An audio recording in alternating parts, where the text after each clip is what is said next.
नमस्कार, आप देख रहे हैं न्यूज वन हिंदुस्तान। इस वक्त की नॉन स्टॉप खबरों में मैं आपके साथ अजय तिवारी। उत्तराखंड सीएम ने कहा, अतिवृष्टि से पिछले साल में क्या चुनौतियां सामने आईं और किन किन क्षेत्रों में अधिक आपदाएं आईं एवं इस तरह की चुनौतियों का सामना करने के लिए शासन और जनपद स्तर पर क्या तैयारियां की गई हैं, इसका पूरा एक्शन प्लान प्रस्तुत किया जाए। उन्होंने कहा कि यह सुनिश्चित किया जाए कि मौसम के पूर्वानुमान की सटीक जानकारी लोगों तक समय पर पहुंचे। मौसम के पूर्व चेतावनी के आधार पर लोगों को नियमित रूप से अलर्ट मोड पर रखें। उन्होंने कहा कि मौसम के पूर्वानुमान और जन जागरूकता से अतिवृष्टि और आपदा के प्रभाव को कम करने पर विशेष ध्यान दिया जाए। मुख्यमंत्री ने सभी जिलाधिकारियों को निर्देश दिए कि जनपद में ऐसे क्षेत्र जहां भूस्खलन की समस्याएं रहती हैं, उन्हें चिन्हित कर जो भी आवश्यक व्यवस्थाएं करवाने की आवश्यकता है समय पर की जाएं। उत्तराखंड मुख्य निर्वाचन अधिकारी डॉक्टर DVRC पुरुषोत्तम ने प्रदेश की 2 विधानसभा सीटों पर उपचुनाव के संबंध में राजनीतिक दलों के साथ की बैठक। मुख्य निर्वाचन अधिकारी ने सामान्य लोकसभा चुनाव 2024 के दौरान पूरे प्रदेश में शांतिपूर्ण तरीके से चुनाव संपन्न कराए जाने हेतु सभी राजनीतिक दलों का आभार व्यक्त किया। उन्होंने उपचुनाव के दौरान भी शांतिपूर्ण चुनाव प्रक्रिया के लिए सभी राजनीतिक दलों से इसी प्रकार के सहयोग की अपेक्षा की। हरिद्वार में थाना झबरेड़ा पुलिस ने नाबालिग के अपहरण के आरोपी को धर दबोचा। थाना झबरेड़ा पर वादिनी द्वारा अपनी नाबालिग बहन उम्र 16 वर्ष को बेला फुसलाकर भगा ले जाने के संबंध में अभियुक्त साकिब के विरुद्ध मुकदमा संख्या 192/24 धारा 363 भारतीय दंड विधान दर्ज कराया गया था।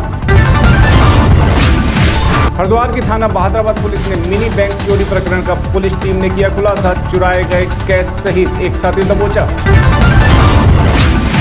साथी चोर ने दिन दहाड़े बहादुराबाद स्थित पंजाब नेशनल बैंक को मिनी बैंक को बनाया था निशाना। पेचकस ने से ताला खोल कैश काउंटर में रखी करीब 90,000 नकदी पर किया था अपना हाथ साफ। वारदात अंजाम देने के बाद मोबाइल की शॉपिंग जमकर चले आम तो सट्टे का भी चला सिलसिला।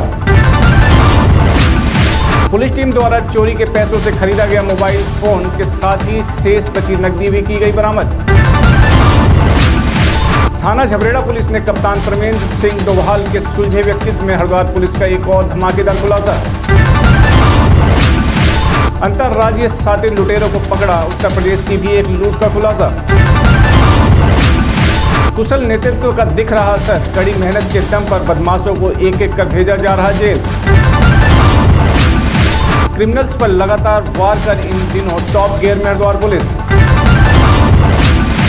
दोपहिया से जाते आम जन को तमंचे के बल पर बनाते थे टारगेट। लूट कर पलक झपकते ही हो जाते थे गायब। तमंचे के खौफ के साए में होती थी लूट। बेबसी का फायदा उठाकर ले लेते थे सारा सामान। परमार्थ निकेतन में अंतर्राष्ट्रीय खेल दिवस के अवसर पर परमार्थ गुरुकुल के ऋषि कुमारों को शारीरिक स्वास्थ्य के लिए, खेल और मानसिक स्वास्थ्य के लिए श्रेष्ठ साहित्य के अध्ययन हेतु किया प्रेरित। और वेद, वेदांग, मनुस्मृति, रामायण, महाभारत, गीता, योग सूत्र, श्री भागवत आदि संतृप्त किए भेंट। परमार्थ निकेतन के अध्यक्ष स्वामी चिदानंद सरस्वती ने कहा कि विद्यार्थियों व युवाओं के सार्वभौमिक विकास के लिए शारीरिक एवं मानसिक दोनों स्वस्थ होना नितांत आवश्यक। खेल व स्वाध्याय दोनों ही जुनून के साथ किया जाए तो जीवन में मील का पत्थर साबित हो सकते हैं। श्री पंचमुखी हनुमान मौनी मंदिर में 11 जून से 30 जून तक आयोजित होने वाले प्राकृतिक चिकित्सा कैंप का हुआ उद्घाटन। हरिद्वार में प्राकृतिक चिकित्सा से असाध्य रोगों का निदान संभव है। आधुनिकता की होड़ में हम सब प्रकृति से दूर होते जा रहे हैं। अनिरुद्ध भाटी ने कहा कि प्राकृतिक चिकित्सा असरकारी पद्धति है, इसका हमारे जीवन पर कोई दुष्प्रभाव नहीं पड़ता। हरिद्वार विश्व प्रसिद्ध तीर्थ नगरी है।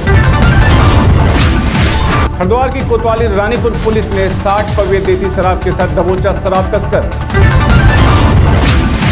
नशा तस्करों के विरुद्ध कड़ी कार्रवाई करने हेतु SSP हरिद्वार द्वारा दिए गए कड़े दिशा निर्देशों के क्रम में रानीपुर पुलिस द्वारा गैस प्लांट पेट्रोल पंप के पास से अभियुक्त को 60 पवे देसी शराब के साथ दबोचा गया।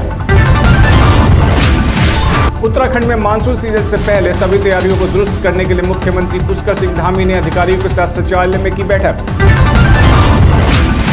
मुख्यमंत्री धामी ने सभी अधिकारियों को कई महत्वपूर्ण दिशा निर्देश भी दिए। इस बैठक में मुख्य सचिव राधा रतूड़ी सहित शासन के सभी अधिकारियों के साथ विभिन्न विभागों के विभागाध्यक्ष रहे मौजूद। मुख्यमंत्री पुष्कर सिंह धामी ने कहा कि बरसात से पहले सभी तैयारियां पूरी कर ली जाएं। आपदा जैसी स्थिति से निपटने के लिए आपदा प्रबंधन विभाग को भी उन्होंने मुस्तैद रहने को कहा।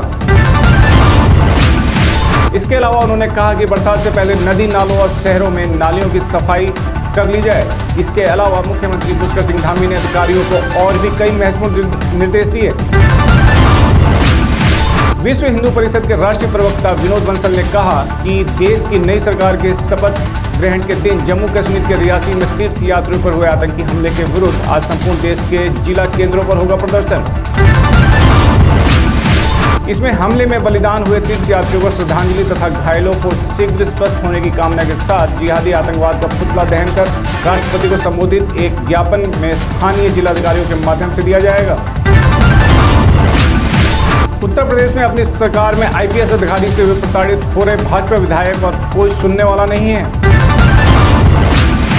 जी हां, ऐसा कुछ मामला गाजियाबाद के विधायक नंद किशोर गुर्जर के साथ हो रहा है।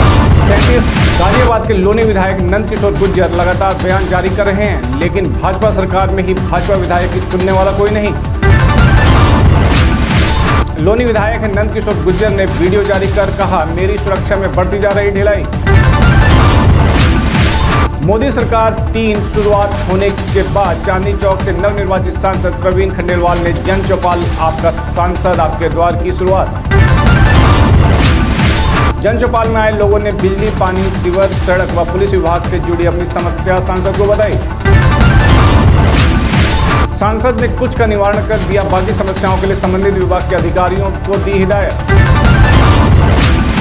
केंद्रीय मंत्रिमंडल में उत्तराखंड से एक सांसद अजय टम्टा को जगह मिली है। अजय टम्टा को सड़क परिवहन राज्य मंत्री बनाया गया। केंद्रीय मंत्रिमंडल में उत्तराखंड के प्रतिनिधित्व को लेकर कांग्रेस ने बीजेपी पर हमला बोलते हुए जन भावनाओं की उपेक्षा करने का आरोप लगाया है। आप राज्यसभा सांसद संजय सिंह ने कहा कि लोकसभा में अगर बीजेपी का स्पीकर बन गया तो ये लोग कोई भी मनमाना बिल लाएंगे। इनकी मनमानी के खिलाफ कोई भी सांसद आवाज उठाएगा तो उसे मार्शल के द्वारा बाहर फेंकवा दिया जाएगा। उन्होंने टीडीपी और जेडीयू जैसे दलों से अनुरोध किया कि आप लोग स्पीकर बनाइए, यह आपके दल, संविधान और देश के लोकतंत्र के हित में है। अगर आपके इस कदम में बीजेपी समर्थन नहीं करती है तो इंडिया गठबंधन के दलों को समर्थन देने के बारे में विचार करना चाहिए। उत्तराखंड में विधानसभा की 2 सीटों पर चुनाव होने हैं। इन दोनों सीटों पर कांग्रेस ने अपनी जीत का किया है दावा। उपचुनाव को लेकर अब सभी राजनीतिक दल सक्रिय नजर आ रहे हैं। कांग्रेस ने मंगलौर में काजी निजामुद्दीन 2022 में बहुत कम अंतर से हारे थे।